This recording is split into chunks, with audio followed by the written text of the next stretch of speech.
My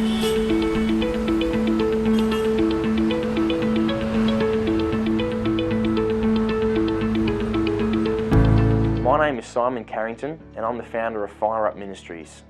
Here's something for you to think about.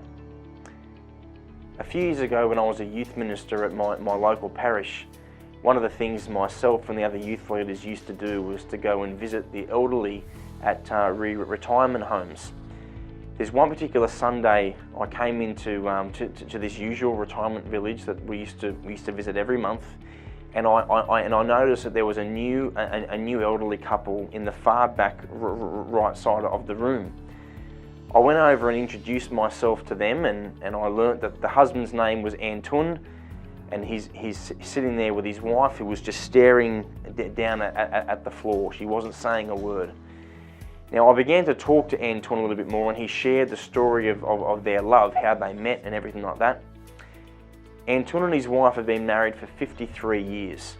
Now after 25 years of marriage, his wife suffered a severe stroke which left her unable to speak.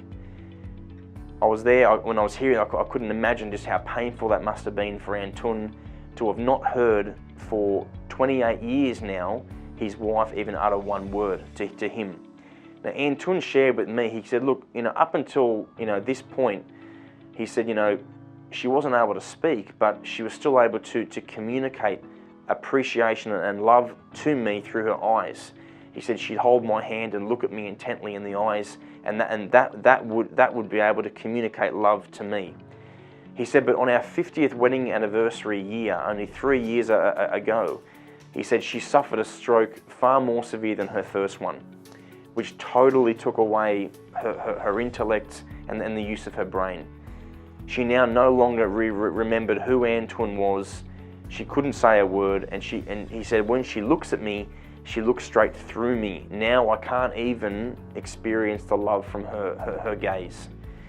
Now Anton, after a while, I'm crying, he's passing me some tissues, and I'm wiping my eyes, and he's wiping his eyes, and he said, you know what? He says something that we hear in our culture today that is just totally off. He said, we always hear love is both give and take. Love is 50-50. Love is we've got to compromise here, and you kind of give a bit here and you take a bit there. He said, that is not love. He said, real, authentic love is I give myself to you 100%, no matter what I get in return. He said, I give myself 100%, no matter how incapable my spouse is of returning that love. He said, love is a feeling, but it's more than a feeling. Love is a feeling, but it's also an act of the will. It is a choice to make a total and whole gift of yourself to give away to another person in love. He said, love never involves having to settle or compromise who you are, your values, your faith beliefs, in order to find love or to experience love. He said, if you've got to compromise or settle, it's not love that you're finding. Love always inspires you to be more, and actually it motivates you to be the best version of yourself, a better person than you ever thought you even could be. So really, this was the message I got from Anton. Love is not give and take. Love is 100% give. So when we say that we want to love other people, how willing are we to truly give all of ourselves to that person? Just something for you to think about.